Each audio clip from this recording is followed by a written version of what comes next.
Do Outro Lado do Espelho. Livro psicografado por Carlos Antônio Bacelli pelo espírito Inácio Ferreira. Capítulo 19. Mitologia e reencarnação. Eu não fazia nenhuma ideia, comentei, de que a situação de alguns dos nossos irmãos desencarnados fosse tão drástica. Você ainda não viu nada, Inácio, redarguiu a sábia amiga. O corpo espiritual é suscetível a aberrações teratológicas. A mitologia não é fruto da imaginação humana. Os seres, metade pessoas e metade animais, pululam nas regiões espirituais inferiores. Os instintos como que se lhes sobrepõem à razão e assim eles perdem o controle de si mesmos. E isto, atalhou Manuel Roberto, sem mencionarmos a questão da hipnose, que o senhor conhece bem, doutor. Espíritos de mente poderosa escravizam outras mentes. Insistindo na forma animal, querem se opor a Deus, ansiando por fazer com que o homem se degrade, tanto interior quanto exteriormente. Dificilmente, retomou Dona Modesta a palavra, os nossos irmãos do mundo, mesmo os espíritas mais estudiosos, compreenderiam o que estamos vendo ou o que ainda estamos para ver. Se ousássemos dizer-lhes tudo, certamente nos acusariam de mistificação e jurariam que tudo não passa de produto do cérebro doentio do médium, não é? Emendei. Exatamente. Você se lembra, Inácio, de nossas antigas sessões mediúnicas no sanatório? Como não, redargui, saudoso daqueles momentos de integração com o mundo espiritual. Foram sessões memoráveis. As suas faculdades mediúnicas nos ensejavam interessantes e valiosas abordagens da vida além da morte. Às vezes, então, eu detectava, através da vidência, a presença de entidades em extremo sofrimento, espíritos bastante animalizados, que se arrastavam à semelhança de répteis. Todavia, eu procurava me conter. Não raro, cheguei a achar que aquelas visões existiam somente na minha mente.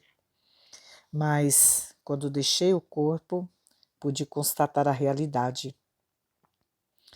Tive oportunidade, conforme sabe, de participar de algumas sessões com a presença do médium Xavier, o nosso Chico. Foram 2 ou 3, mas eu pude observá-lo em transe, assim que ele transferiu residência para Uberaba.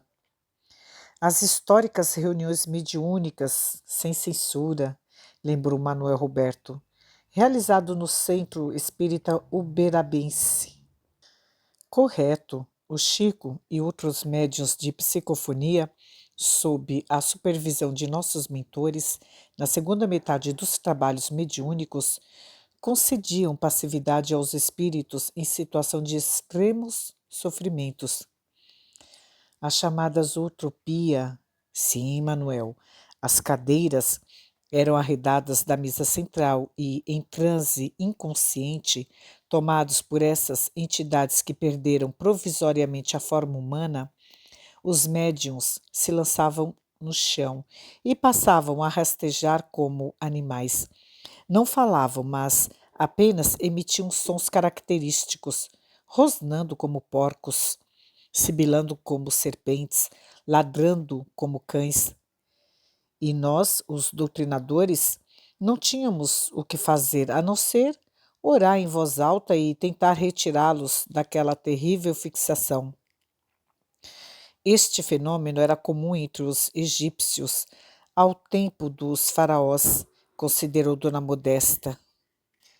Foi com base nele que surgiu a crença na metempsicose, ou seja, a ideia de que, por punição, o espírito poderia retrogradar na escala evolutiva. Homens cultos eram adeptos da metempsicose, aduzi. Pitágoras, o grande matemático, afirmava ter reencontrado um amigo seu reencarnado no corpo de um cão, com o propósito de sofrimentos impostos por ele mesmo a muitos animais. É uma ideia absurda, observou o antigo enfermeiro-chefe do sanatório. De fato, não chega a tanto, observei, recordando nossos estudos da codificação. O espírito, do ponto de vista social, pode regredir, contudo. No que se refere à moralidade, não. Já estive examinando o assunto com Emmanuel, o mentor de Chico Xavier, no livro A Caminho da Luz, excelente obra de sua lavra espiritual. Ele nos fornece uma explicação interessante para a metempsicose. Segundo a sua tese, a crença teria nascido com os espíritos capelinos, ou seja, com as entidades que foram deportadas de um orbe da constelação de Capela para a Terra. O corpo humano, contrastando com os seus veículos de manifestação mais aperfeiçoados, parecem-lhes corpo de animal. É a polêmica doutrina dos anjos decaídos, completou Manuel Roberto.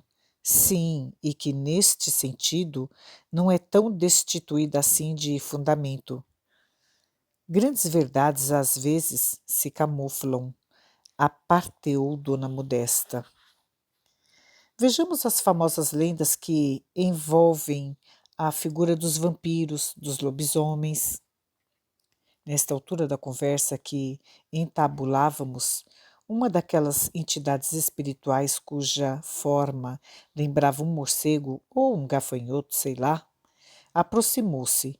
Era o maior deles e o que, digamos, me parecia menos asqueroso, desculpe minha expressão, olhando-me mais detidamente que os demais, para minha surpresa, questionou-me.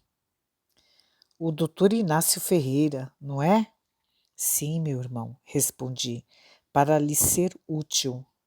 Gosto do senhor, declarou. Tenho sentido a sua falta, o senhor nos respeitava. Mas, inquiri, como eu os respeitava se sequer sabia da presença de vocês por aqui, ainda mais nestas condições? No entanto, sem saber, o seu espírito nos acolhia.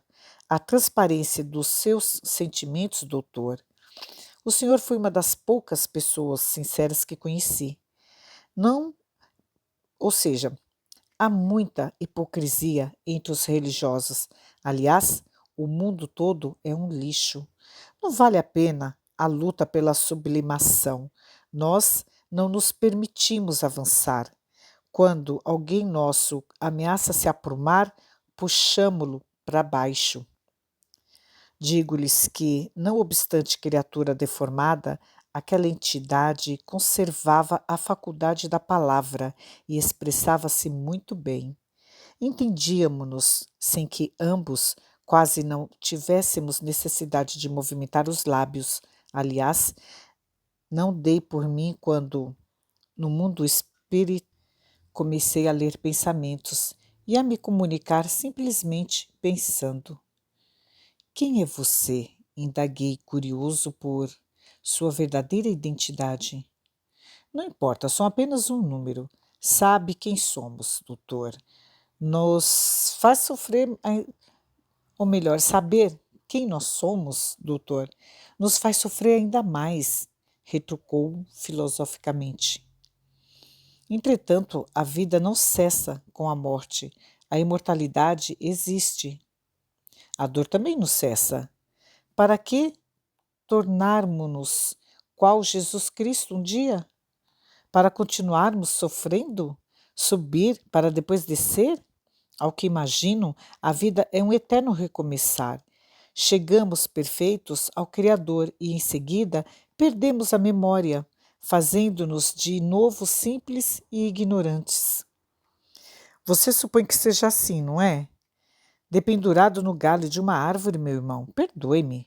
Como é que você pode saber o que se passa nas estrelas? Não, doutor, não me peça perdão. Gosto de ouvi-lo falar assim. Sempre gostei. Aliás, os meus únicos momentos de desconcentração, nos quais eu conseguia me lembrar que ainda podia sorrir, era quando o via em ação, indignado. As minhas broncas, então, não eram de todo inúteis? Com os serviçais desta casa, eram, redarguiu com um certo senso de humor.